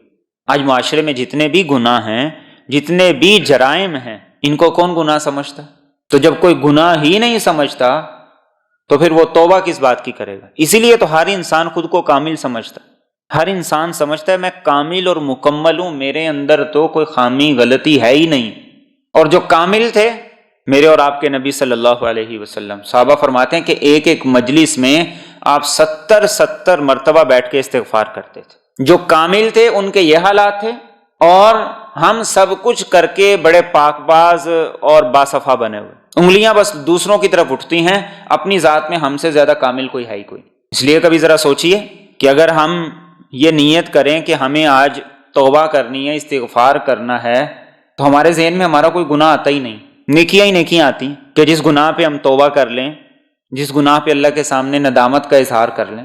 خود کو ہم اتنا کامل سمجھتے ہیں کہ ہماری نظر میں ہمارا کوئی گناہ ہی نہیں۔ تو اللہ ایمان والوں سے یہ آخری خطاب کر رہا ہے، پکی توبہ کرو، پختہ عزم کرو۔ اور حضرت علی المرتضیٰ کرم اللہ وجہہ نے اس کے ضمن میں یہ ارشاد فرمایا کہ توبہ کی شرائط میں سے ایک شرط یہ ہے کہ جو لوگوں کے مالی حقوق ہیں ان کو ادا کرو، اس کے بغیر چھٹکارا نہیں، اس کے بغیر جان نہیں چھوٹے گی۔ اور توبہ کرو گے تو کیا ہوگا؟ فرمایا اللہ تمہارے گناہوں کو مٹا دے گا، ختم کر دے گا، جنت میں داخل کرے گا۔ اور قیامت کا دن کیا ہے؟ یوم لا یخزی اللہ النبی والذین آمنوا معہ، کہ جو نبی تھے اور جو ان کے ساتھ ایمان لائے تھے انہیں اللہ اس دن رسوا نہیں کرے گا، وہ ان کی عزت کا دن ہوگا، ان کی کامیابی کامرانی کا دن ہوگا۔ دنیا داری میں، دنیا کے ماحول میں، دنیا کے ظاہری اسباب میں ہو سکتا ہے نافرمان بڑی اچھی ظاہری طور پہ زندگی گزار رہا ہو، اس کے پاس اسباب وسائل ظاہری طور پر بہت زیادہ ہوں، لیکن فرمایا اصل عزت کا فیصلہ یہ قیامت کے دن ہوگا۔ اور یہ عزت کن کے لیے ہے؟ نبی کے لیے، اور جو نبی کے ساتھ ایمان لائے، ایمان کے تقاضوں پر عمل کی۔ اور آگے پھر نقشہ کھینچ دیا، نورہم یسعی بین ایدیہم و بایمانہم، قبروں سے اٹھیں گے تو یہ منظر ہوگا۔ اور اس منظر کو سورۃ حدید میں بھی بیان کیا گیا کہ ہر ایک کے ساتھ اس کے اعمال کے مطابق نور ہوگا، روشنی ہوگی، جس روشنی میں وہ میدان محشر تک جائے گا۔ اللہ کے رسول صلی اللہ علیہ وسلم کی حدیث مبارکہ جس سے پتہ چلتا ہے کچھ لوگ ایسے ہوں گے جن کا نور مدینہ سے لے کر عدن تک ہوگا، صنعاء تک، یمن تک، میلوں میل تک طویل لمبا نور، جس کی روشنی میں وہ میدان محشر میں جائیں گے۔ اور کچھ ایسے بھی ہوں گے کہ جن کا نور، جن کی روشنی ان کے پاؤں کے قدم سے بھی آگے نہیں جا رہی ہو۔ اور یہ نور کیا ہے؟ یہ نیک اعمال ہے۔ یہ نور کیا ہے؟ یہ انسان کی پاکیزہ زندگی ہے، اس لیے وہ ان کے آگے بھی ہوگا اور ان کے دائیں بھی ہوگا۔ اور وہ اس وقت بھی کہہ رہے ہوں گے ربنا اتمم لنا نورنا واغفر لنا، اے اللہ ہمارے نور کو مکمل کر، ہماری بخشش کر۔ یہ مومن کی شان ہے کہ جب اس کو سب کچھ نظر بھی آ رہا ہے لیکن پھر بھی وہ اللہ کے سامنے یہی درخواست کر، وہ قبر سے نکل رہا ہے، اس کی زبان پر پھر بھی یہی ہے کہ میری زندگی میں، میرے نامہ اعمال میں بڑے گناہ ہیں، تو بخش دے، انک علی کل شیء قدیر۔ تو اس لیے اس چیز کا ہم اپنی زندگی کے اندر دھیان کریں، توجہ کریں۔ اللہ کے رسول صلی اللہ علیہ وسلم جب نماز کو مکمل کرتے تو بلند آواز سے اللہ اکبر کہتے، پھر اس کے بعد 3 مرتبہ استغفر اللہ کہا کرتے۔ آپ واش روم جاتے ہیں، واش روم سے باہر آتے ہیں تو واش روم سے باہر آ کر جو دعا پڑھی جاتی ہے وہ کیا ہے؟ غفرانک، اے اللہ تجھ سے مغفرت مانگتا ہوں۔ محدثین نے بڑی خوبصورت بات لکھی کہ ایک آدمی بیت الخلاء سے واپس آ رہا ہے تو استغفار کس بات کا؟ توبہ کس بات کی؟ کوئی جرم تو نہیں کیا اس نے۔ تو یہ بات لکھی ہے کہ ایک مومن کی شان یہ ہے کہ اس کا دل 24 گھنٹے اللہ کی یاد میں ہوتا ہے۔ یہ جو تھوڑا سا وقت آیا درمیان میں، اس میں وہ اللہ کی یاد سے غافل ہو گیا، نہ دل اس کا مشغول رہا نہ زبان مشغول رہی، اس لیے جیسے ہی اس نے باہر قدم رکھا تو اس نے کہا غفرانک، اے اللہ معاف کر دے، یہ جو تھوڑی سی کوتاہی ہو گئی ہے نا تیرے ذکر میں تو یہ بھی نہیں کرنا چاہتا تھا، لیکن ایک بشری تقاضا ہے، سب سے پہلے مجھے یہ معاف کر دے۔ ایک مومن کی زندگی یہ ہوتی چہ جائے کہ اس کی ساری زندگی لہو و لعب میں گزر جائے، مرضی منمانی میں گزر جائے، اس کو رب کا خیال نہ آئے، تصور نہ آئے، اور پھر وہ یہ سمجھے کہ میں کامل اور مکمل ہوں، میرے جیسا تو ہے ہی کوئی نہیں، میں نے یہ کیا، میں نے وہ کیا، فلاں میں یہ خامی، فلاں میں یہ خامی، فلاں میں یہ خامی۔ اسی طریقے سے مسجد میں داخل ہوتے ہوئے رب اغفر لی ذنوبی وافتح لی ابواب رحمتی۔ اللہ کے رسول صلی اللہ علیہ وسلم مسجد میں داخل ہوتے ہوئے اپنے گناہوں کی معافی مانگتے اور ساتھ اللہ سے یہ درخواست کرتے کہ اللہ میرے لیے رحمت کے دروازے کھول دو، کہ میں تیرے گھر کے قابل نہیں تھا لیکن تو نے مجھے یہاں تک آنے کی توفیق دے دی، اب جن گناہوں کی نحوست ہے اس کو تو ختم کر دو۔ تو میرے اور آپ کے نبی تو ہر لمحہ اللہ سے مغفرت مانگتے، اللہ کے سامنے استغفار کرتے، اللہ کی طرف رجوع کرتے، اور ہمیں تصور ہی نہیں آتا، خیال ہی نہیں آتا انک علی کل شیء قدیر، اور وہ اس وقت کہیں گے کہ تو ہر چیز پر قدرت رکھتا ہے۔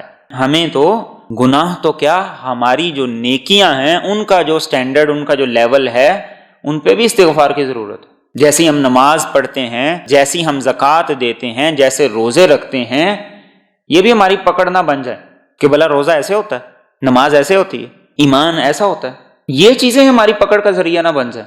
ہمارے لیے نماز کے معاملے میں آئیڈیل اور اسوہ حسنہ رسول اکرم صلی اللہ علیہ وسلم کی ذات ہے، خرچ کرنے کے معاملے میں ہمارے لیے آئیڈیل اور اسوہ حسنہ رسول اکرم صلی اللہ علیہ وسلم کی ذات ہے۔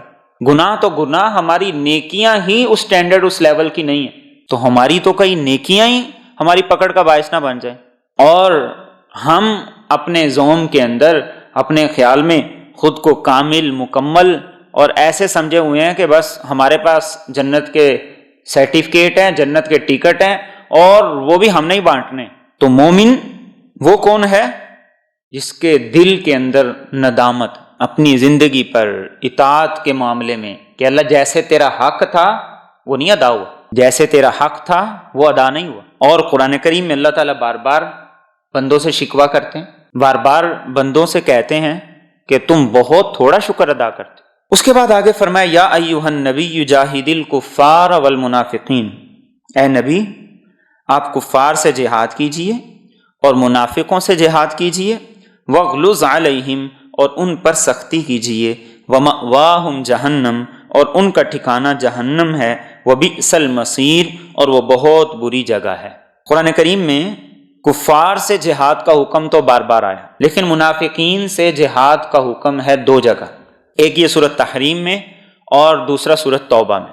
منافقین سے جہاد وہ تلوار کے ساتھ نہیں، اللہ کے رسول صلی اللہ علیہ وسلم نے منافقوں سے جو جہاد کیا وہ تلوار کے ساتھ نہیں کیا۔ آپ کے ساتھ غزوات میں جاتے تھے، مسلمانوں کے ساتھ ان کی کمیونٹی کا، ان کی سوسائٹی کا حصہ بن کے رہتے تھے۔ یہ آیات نازل ہوئی ہیں آخری دور میں جا کے، جب مسلمانوں کو فتح ہو گئی، مسلمان مضبوط ہو گئے، تو اللہ نے فرمایا کہ اب تک جو نرم رویہ تھا کفار کے ساتھ اسے ختم کیجیے۔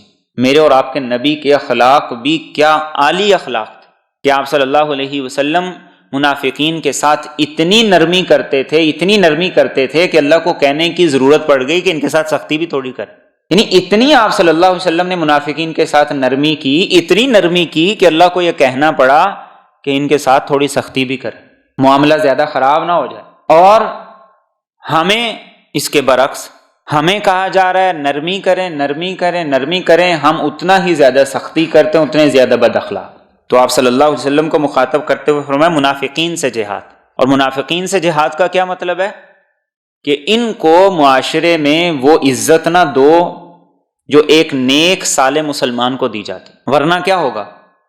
ورنہ معاشرے کے اندر چور کی عزت زیادہ ہوگی، معاشرے کے اندر لٹیرے کی عزت زیادہ ہوگی۔ اور اسی چیز سے یہاں منع کیا جا رہا ہے کہ منافقین، ان کے ساتھ اب رویہ ویسا نہیں ہونا چاہیے۔ اب مسلمانوں کو طاقت مل گئی ہے، اب ان کو الگ کرنا چاہیے۔ اور ان آیات کے بعد رسول اکرم صلی اللہ علیہ وسلم نے ایک مرتبہ اپنی محفل سے نام لے لے کے لوگوں کو اٹھا دیا کہ تم اٹھ جاؤ، نکل جاؤ یہاں سے، تم منافق ہو، تم منافق ہو، تم منافق ہو۔ لیکن اس سے پہلے آپ نے بھرپور محنت کی حکمت عملی کے ساتھ۔ اس لیے عبداللہ بن مسعود رضی اللہ تعالیٰ عنہ فرمایا کرتے تھے کہ فاسق آدمی کو، گناہ گار آدمی کو گناہ سے نہیں روک سکتے تو کم از کم اتنا ضرور کرو کہ اس کے ساتھ تمہارا رویہ ایسا ہو کہ جس رویے سے اس بات کا اظہار ہو کہ اس کا عمل غلط ہے۔ آج کے ہمارے معاشرے کا المیہ وہ یہی تو ہے، شریف آدمی ہر جگہ دھکے کھاتا ہے، اس کو ہر کوئی ذلیل کرتا ہے، چوروں کی، ڈکیتوں کی، حرام خوروں کی ان کی عزت ہے۔ تو نتیجہ کیا ہوگا؟ نتیجہ یہی ہوگا کہ کوئی بھی آدمی ایمانداری کی طرف آنا بھی چاہے گا نا تو وہ نہیں آئے گا۔ آج ہمارے معاشرے میں ایک حلال کمانے والے کی وہ عزت نہیں ہے جو حرام کما کے اور سود کا کاروبار کر کے بڑی بڑی گاڑیوں پہ پھرتا ہے، جو اس کی عزت ہے۔ تو قرآن کریم یہاں یہ کہہ رہا ہے وَغْلُظْ عَلَيْهِمْ، ان کے ساتھ رویہ اور برتاؤ ایسا کرو کہ تاکہ ان کو معاشرے میں رہنا مشکل ہو جائے اور یہ خود بخود انسان بن جائے، نہ یہ کہ ان کو اتنا طاقتور اور مضبوط کر دو کہ معاشرے کے اندر جو نیک آدمی ہے، شریف آدمی ہے، وہ گٹ گٹ کے مر جائے۔ چنانچہ ایسے ہی ہوا، اللہ کے رسول صلی اللہ علیہ وسلم نے یہی حکمت عملی اپنائی۔ منافقین رہے ساتھ ہیں لیکن آہستہ آہستہ ان کی اصلاح ہوتی گئی، کچھ توبہ کرتے گئے، اور جنہوں نے توبہ نہیں کی ان کی پھر کوئی عزت بھی نہیں تھی۔ آج ہمارے معاشرے کے اندر آپ دیکھیں تو یہی چال چلن ہے، ایک محنت کرنے والے کو اس کا حق نہیں ملتا جو ایک دوسرا رشوت دے کے لے لیتا ہے، جس کو عزت ملنی چاہیے اس کو عزت نہیں ملتی، اور جس کو سزا ملنی چاہیے اس کو سزا نہیں ملتی۔ 20-20 30-30 روپے کی چوری کرنے والوں کو پکڑا جاتا ہے، اور جنہوں نے اربوں روپے کے غبن کیے ہوئے ہیں ان کے ساتھ کھڑے ہو کے تصویر کھنچانا وہ عزت اور افتخار کا ذریعہ سمجھا جاتا ہے۔ تو یہ فرمایا وَغْلُظْ عَلَيْهِمْ، اپنا رویہ ایسا رکھو کہ جس رویے سے نیکی پروان چڑھے، ایسا رویہ رکھو جس رویے سے نیکی پروان چڑھے، اور ہم زیادہ لوگوں کی بات نہیں کریں، ہم صرف اپنی ذات کی بات کریں کہ ہمارے رویے سے نیکی پروان چڑھ رہی ہے، یا ہمارے رویے سے ایسے لوگوں کو ہم پروموٹ کر رہے ہیں، ایسے لوگوں کی عزت افزائی کر رہے ہیں کہ جن کی عزت افزائی نہیں کرنی چاہیے۔ آج ہمارے ملک میں مجموعی طور پر یہی صورتحال ہے کہ جسے عزت ملنی چاہیے، جس کی حوصلہ افزائی ہونی چاہیے، اس کی کوئی حوصلہ افزائی نہیں کرتا، اور جتنے جرائم پیشہ لوگ ہیں ان سب کے پیچھے پشت پناہی کرنے کے لیے ایک پورا سسٹم موجود ہے۔ تو نتیجہ یہی ہے، جرائم بڑھ رہے ہیں، ان کی پشت پناہی ہو رہی۔ قرآن کریم میں یہاں پر یہ فرمایا وَغْلُظْ عَلَيْهِمْ، ان کے ساتھ کم از کم رویہ تمہارا ایسا ہو کہ جس سے پتہ چلے کہ یہ معزز نہیں ہے، اور جب ایسے لوگوں کے ساتھ یہ رویہ اختیار کیا جائے گا تو آئندہ ایسے لوگ خود بخود اپنی اصلاح کریں گے، اور اگر ایسے لوگوں کے ساتھ رویہ درست نہ ہوا تو پھر نتیجہ یہ ہوگا کہ معاشرے میں بربادی ہی بربادی ہوگی، تباہی ہی تباہی ہوگی۔ اس کے بعد آگے فرمایا ضرب اللہ مثلا، اللہ نے ایک مثال بیان کی، للذین کفروا، ان لوگوں کے لیے جنہوں نے کفر کیا، امرأۃ نوح، نوح کی بیوی کی، وامرأۃ لوط، اور لوط کی بیوی کی، کانتا تحت عبدین من عبادنا صالحین، یہ دونوں ہمارے دو نیک بندوں کے نکاح میں تھی، فخانتاہما، پس ان دونوں نے ان دو سے خیانت کی، فلم یغنیا عنہما من اللہ شیئا، تو وہ دونوں خدا کے مقابلے میں ان عورتوں کے کچھ کام نہ آئے، وقیل ادخلا النار مع الداخلین، اور ان کو کہہ دیا گیا کہ تم دونوں جہنم میں داخل ہو جاؤ داخل ہونے والوں کے ساتھ۔ چونکہ اس سورہ مبارکہ میں اللہ رب العزت نے خاص طور پر خاندان اور انسان کا گھر بار اس کو موضوع بنایا، لہذا اسی مناسبت سے یہاں پہ اللہ رب العزت نے نوح علیہ السلام اور لوط علیہ السلام کی بیوی کا ذکر کیا۔ نوح علیہ السلام کی بیوی وہ تو سرے سے ایمان ہی نہیں لائی، لوط علیہ السلام کی بیوی ان پر ایمان لائی تھی لیکن رویہ منافقانہ تھا، ایمان لے آئی تھی، رویہ منافقانہ تھا، اندر سے ہمدردیاں اپنی قوم کے ساتھ تھیں، کوئی ملنے کے لیے آتا فوراً لوگوں کو بتا دیتی، کوئی اسلام قبول کرنے کے لیے آتا، ملاقات کے لیے آتا تو وہ اپنی قوم کے لوگوں کو بتا دیتی۔ تو اللہ فرما رہے ہیں کہ دیکھو یہ دو پیغمبروں کے نکاح میں تھی، فخانتاہما، لیکن ان دونوں نے خیانت کی، یا خیانت سے مراد یہ نہیں ہے کہ حق زوجیت میں انہوں نے کوئی خیانت کی، ہاں خیانت سے مراد یہ نہیں ہے کہ حق زوجیت میں انہوں نے کوئی خیانت کی، اس لیے کہ اللہ رب العزت نے انبیاء کی بیویوں کو اگرچہ وہ کافر تھی اس خامی سے پاک رکھا۔ یہاں خیانت سے مراد یہ ہے کہ ان دونوں نے اپنے اپنے نبی کی بات نہیں مانی، ان کی حکم عدولی کی، خلاف ورزی کی، اور اللہ کے رسول صلی اللہ علیہ وسلم نے ایک حدیث میں واضح طور پہ فرمایا آدم علیہ السلام سے لے کر میرے والدین تک میرے شجرہ نسب میں جتنے بھی ماں باپ آئے ہیں اللہ نے سب کو زنا سے محفوظ رکھا۔ کیسا عظیم اعزاز ہے، آدم علیہ السلام سے لے کر میرے ماں باپ تک میرے شجرہ نسب میں میری لڑی میں جتنے بھی لوگ آئے ہیں اللہ نے سب کو زنا کی خیانت سے پاک اور صاف رکھا ہے۔ تو اللہ کیا فرما رہے ہیں؟ جب ان دونوں نے خیانت کی فلم یغنیا عنہما من اللہ شیئا، وہ دو نبی اپنی بیویوں کے بھی کچھ کام نہیں آ سکے۔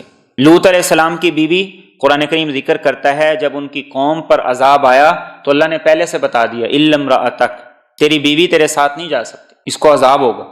اور یہ بھی کہہ دیا ولا یلتفت منکم احد، کوئی مڑ کے بھی نہ دیکھے، اتنا بھی تمہارے اندر ان کے لیے احساس نہیں ہونا چاہیے۔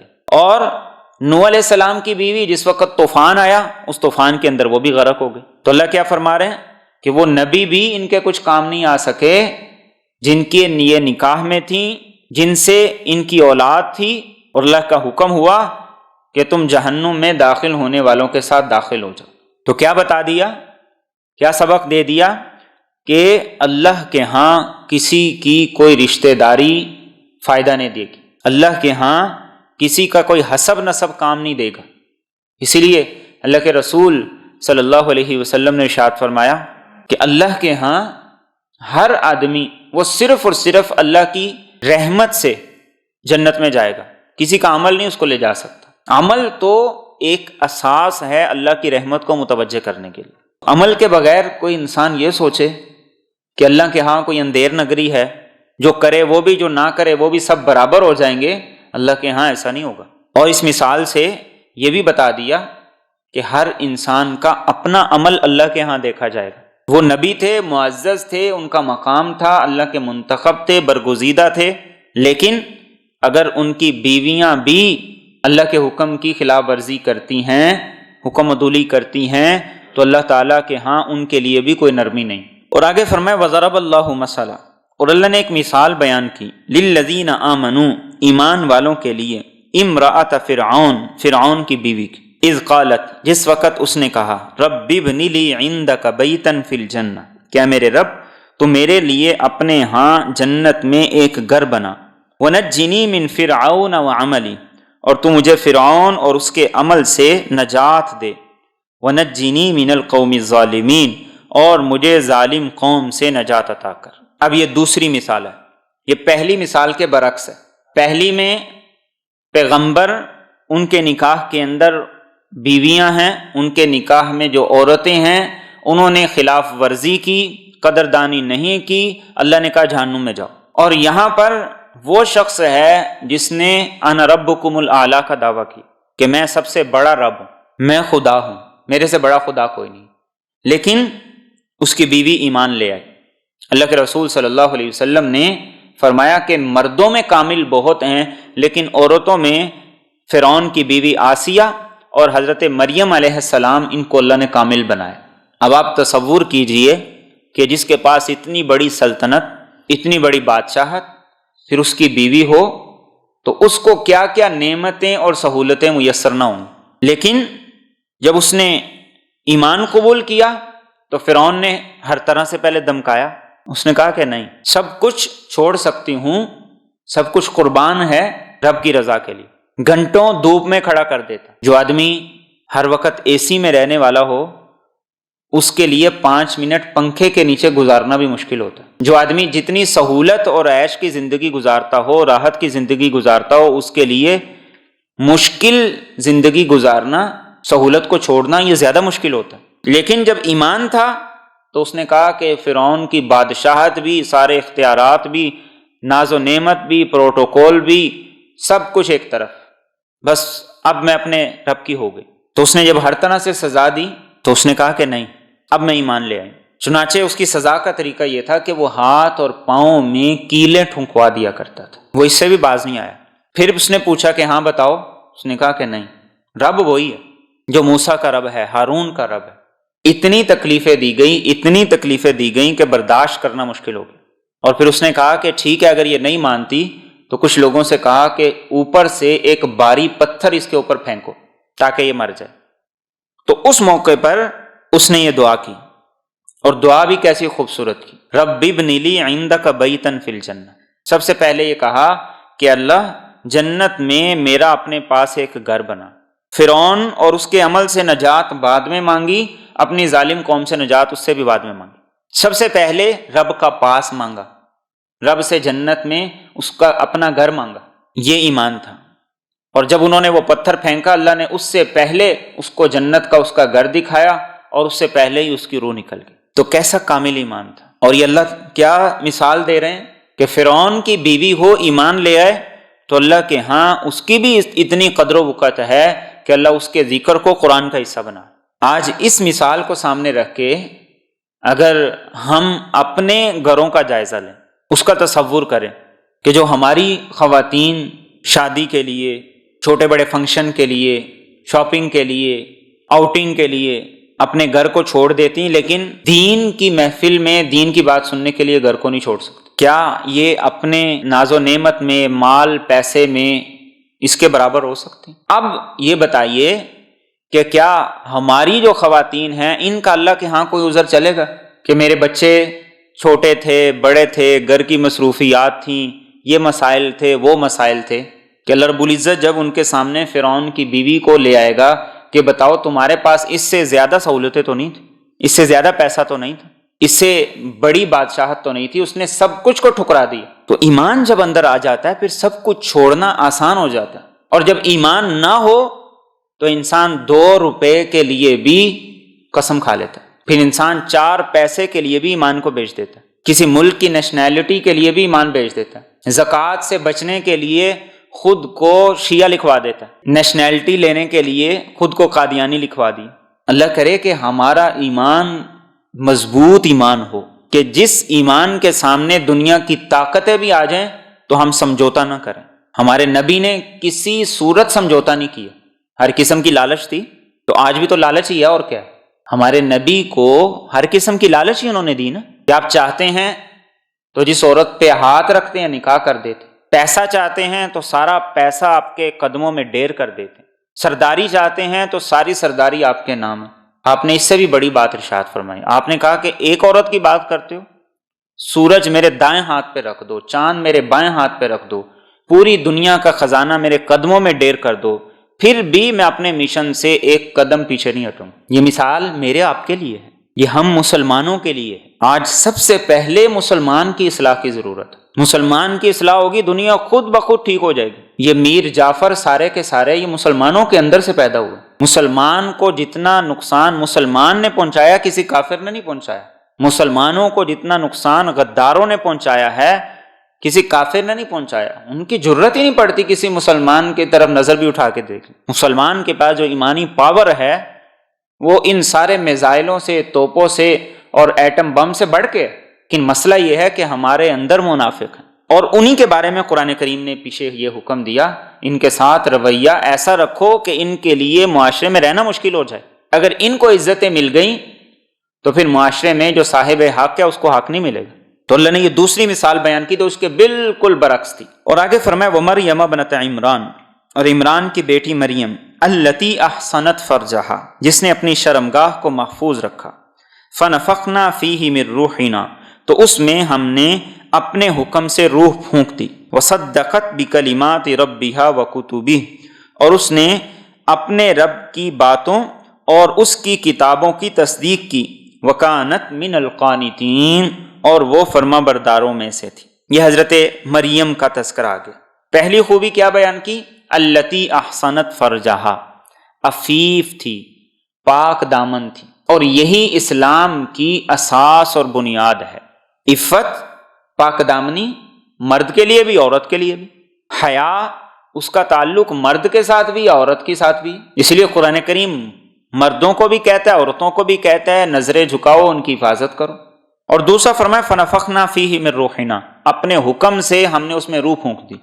ہر ایک میں روح اللہ کے حکم سے ہی آتی ہے، لیکن مریم علیہ السلام کے واقعے میں اللہ رب العزت اس کا ذکر تھوڑا منفرد انداز سے اس لیے کرتے ہیں کہ ان کے اندر جو روح ڈالی گئی تھی وہ عام دستور سے ہٹ کے ڈالی گئی تھی۔ عام دستور کیا ہے؟ میاں بیوی کے ملاپ سے اولاد پیدا ہوتی۔ تو مریم علیہ السلام کا تذکرہ اللہ رب العزت ذرا منفرد انداز سے اس لیے کرتے ہیں کہ بغیر شادی کے اللہ نے ان کو عیسیٰ علیہ السلام کی صورت میں بیٹا دیا تھا، اس لیے یہ کہا جاتا ہے فَنَفَخْنَا فِيهِ مِن رُوحِنَا۔ اور آگے فرمائے وَصَدَّقَتْ بِكَلِمَاتِ رَبِّهَا وَكُتُبِهِ، کہ جب اللہ نے اتنا بڑا ان پر کرم کر دیا، سارے معاملات طے ہو گئے، بیٹا ہو گیا، اس نے ماں کی گود میں کلام کر دیا، لیکن مریم علیہ السلام نے پھر بھی یہ نہیں سمجھا کہ میں کامل ہوں، میں مکمل ہوں، لہٰذا اب آگے میں جیسے مرضی زندگی گزاروں، نہیں، پھر بھی انہوں نے اپنے رب کے کلام اور اس کی کتابوں کی تصدیق کی، اس کے مطابق زندگی گزاری۔ وَكَانَتْ مِنَ الْقَانِتِينَ، اور وہ فرما برداروں میں سے تھی۔ تو ان آخری 4 مثالوں کے ذریعے خاص طور پر قرآن کریم ہمیں اس چیز کی تاکید کر رہا ہے، اس چیز کی ترغیب دے رہا ہے کہ کسی کے سامنے کوئی عذر باقی نہ رہے۔ کرنے والوں نے فرعون کے گھر میں رہ کے بھی کر لیا، وہاں بھی ایمان قبول کر لیا، جنہوں نے نہیں کیا انہوں نے پیغمبر کے رشتہ ازدواج میں رہ کے بھی نہیں کیا۔ تو کرنے کا عزم ہو، ارادہ ہو۔ صحابہ نے، صحابیات نے ہر رشتے کی قربانی دی، ہر رشتے کی قربانی دی، ایسی ایسی عظیم قربانیاں ہیں انسان کا دل پڑھ کے نرم ہو جاتا۔ خود اللہ کے رسول صلی اللہ علیہ وسلم کی بیٹیوں نے تھوڑے حالات دیکھے، آپ صلی اللہ علیہ وسلم کی بیٹیوں نے کوئی تھوڑے حالات دیکھے۔ اسیران کربلا جن کے اندر خواتین زیادہ تھیں، سارا گھر بار خاندان لٹانے کٹوانے کے باوجود بھی انہوں نے اپنی عفت پاک دامنی پہ کوئی حرف نہیں آنے دیے، دوپٹے اور حجاب ان کے سروں سے نہیں اترے۔ آج فیشن کے نام سے ہر برائی، ہر بے حیائی وہ ہماری خواتین کے اندر، اور عذر ہے، بہانہ ہے کہ کیا کریں، لوگوں کے ساتھ بھی چلنا ہے، معاشرے کے ساتھ بھی چلنا ہے۔ تو یہ مثالیں اللہ دے رہے ہیں کہ جو لوگ چلے ہیں انہوں نے پھر یہ نہیں پرواہ کی معاشرے میں کون چل رہا ہے کون نہیں چل رہا۔ چلنے والے تو فرعون کی بیوی کی حیثیت سے بھی انہوں نے سب کچھ قربان کر دی۔ تو اس لیے یہ مثالیں ہیں ہمارے لیے کہ خود بھی دیندار بنیں، اپنی بیویوں کو بھی دیندار بنائیں، اپنے بچوں کو بھی دیندار بنائیں۔ جب یہ تینوں کام ہم کریں گے تو معاشرہ خود بخود درست ہو جائے گا۔ مرد کی اصلاح ایک فرد کی اصلاح ہے، عورت کی اصلاح ایک خاندان کی اصلاح ہے۔ اور جب تک عورت بچوں کے معاملے میں تربیت کا اہتمام نہیں کرتی، باپ جتنا مرضی زور لگا لے اس کا وہ اثر نہیں پڑتا۔